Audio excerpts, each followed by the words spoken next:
Assalamualaikum warahmatullahi wabarakatuh. Perkenalkan, nama saya Anjani Cahya Patricia dari absen 1. Perkenalkan, nama saya Mariana Kartikaningrum dari absen 7.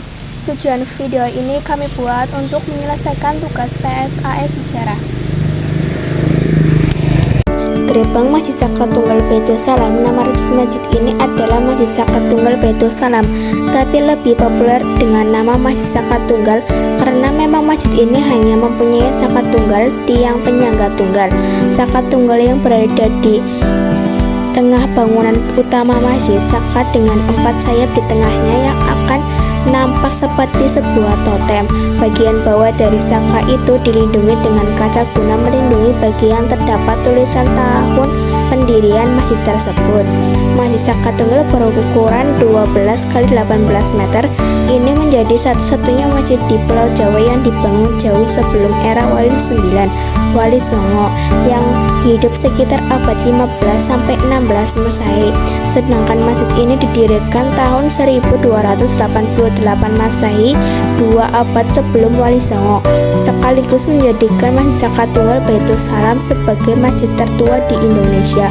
Lokasi Masjid Saka Tunggal Baitul Salam berada di Desa Cikakak, Kecamatan Wangon, Banyumas, Jawa Tengah, di tengah suasana pedesaan Jawa yang begitu kental, suasana pedesaan yang sangat kental.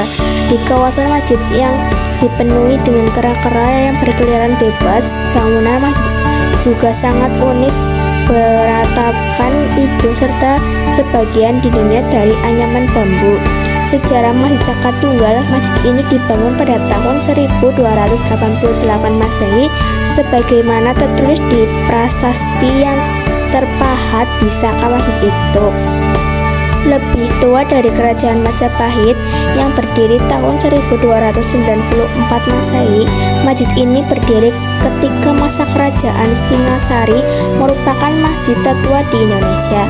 Sejarah Masjid Saka Tunggal senantiasa terkait dengan tokoh penyebar Islam di Cikakak bernama Mbah Mustoli yang hidup dalam Kesultanan Mataram kuno. Itu sebabnya tidak heran bila unsur kejawen masih cukup melekat dalam syiar Islam yang dilakukan. Mbah Mustoli memang menjadikan Cikakak sebagai markas dengan ditandai pembangunan masjid dengan tiang tunggal tersebut. Beliau dimakamkan tak jauh dari Masjid Saka Tunggal. Satu keunikan Saka Tunggal adalah 4 helai sayap dari kayu di tengah saka. 4 sayap yang menempel di saka tersebut melambangkan papat kiblat 5 pancer atau 4 mata angin dan 1 pusat. Papat kiblat 5 pancer berarti manusia sebagai pancer dikelilingi 4 mata angin yang melambangkan api, angin, air, dan bumi. Saka tunggal itu perlambangan bahwa orang hidup ini seperti alif, harus lurus, jangan bengkok, jangan nakal, jangan berbohong. Kalau bengkok maka bukan lagi manusia. 4 mata angin itu berarti bahwa hidup manusia harus seimbang. Jangan terlalu banyak air bila tak ingin tenggelam. Jangan banyak angin bila tak mau masuk angin. Jangan terlalu bermain api bila tak mau terbakar. Dan jangan terlalu memuja bumi bila tak ingin jatuh. Hidup itu harus seimbang.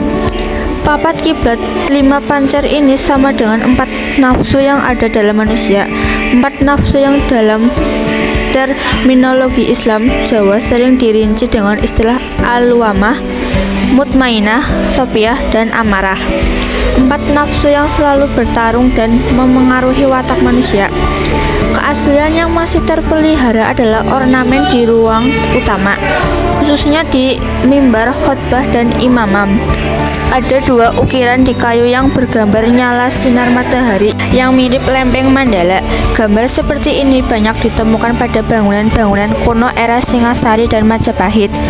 Kekhasan yang lain adalah atap dari injuk kelapa berwarna hitam. Atap seperti ini mengingatkan atap bangunan pura zaman Majapahit atau tempat ibadah umat Hindu di Bali.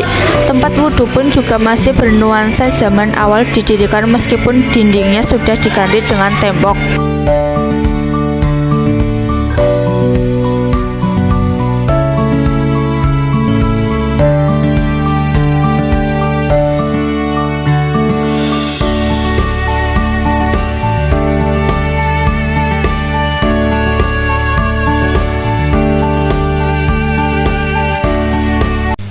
Demikian video dari kami. Apabila ada salah kata, mohon dimaafkan. Wassalamualaikum warahmatullahi wabarakatuh.